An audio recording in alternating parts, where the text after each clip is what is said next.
Bonjour chers amis, je suis là pour vous présenter le numéro 200 de Politique Magazine. Évidemment c'est un numéro dont nous sommes fiers, 200, c'est un chiffre rond, c'est surtout presque 20 ans de combat d'un magazine qui a été créé par Hilaire de Crémier, qui aujourd'hui fait toujours partie de l'équipe puisqu'il signe chaque mois une analyse politique brillante qui nous permet de mieux comprendre comment fonctionnent ou dysfonctionnent les institutions.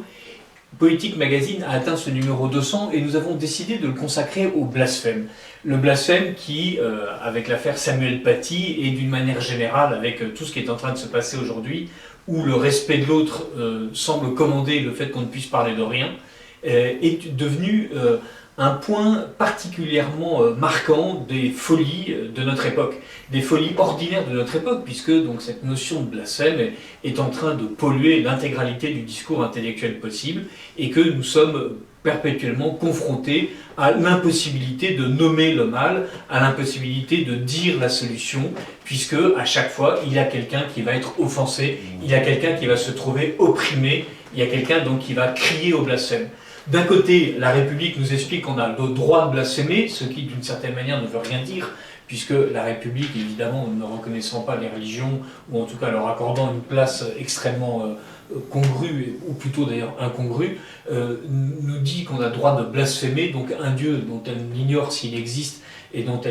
à qui elle ne donne aucune existence officielle. Et ce blasphème donc, est en même temps censé être le parangon de la liberté d'expression, et le fait de cracher sur les croyants, quels qu'ils soient, serait le fin du fin de cette liberté d'expression à laquelle le gouvernement est extrêmement attaché, pourvu qu'il s'agisse de ne pas le critiquer lui. Nous avons donc décidé, dans ce numéro blasphématoire, de parler du blasphème envers la République, puisque donc, la République, elle,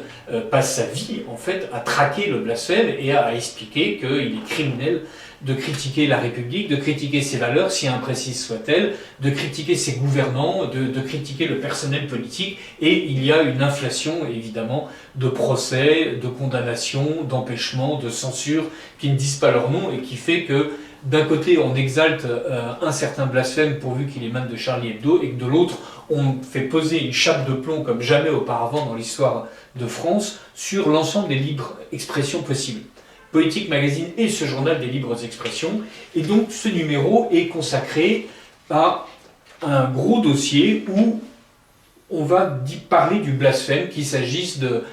Picasso dessinant le visage de Staline, de la manière dont un universitaire peut ou ne peut pas évoquer un progressiste du XVIIe ou du XVIIIe siècle parce qu'il est censé être fondateur des valeurs de la République et donc dorénavant il fait partie des vaches sacrées qu'on ne peut pas critiquer, où on va analyser en fait ce qu'est à proprement parler un blasphème catholique. On va voir quelles sont les nouvelles sacralités, et tout ça, ce sont des textes qui sont signés d'auteurs que vous connaissez ou que vous découvrirez, comme Bruno Lafourcade, Ingrid Riocreux, Manuel Canelas, Michel Bouvier, Éric Cusas. Ce sont des noms que vous avez entendus ou que vous n'entendez pas, que vous avez lus ou que vous n'avez pas encore lus. Ils sont tous vraiment dans l'esprit de Politique Magazine.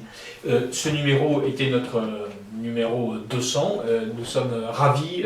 de vous annoncer qu'évidemment le numéro 200 est en marche, que le numéro 202 est en route et que d'une manière générale, c'est vers le numéro 300 que nous nous dirigeons. Merci beaucoup.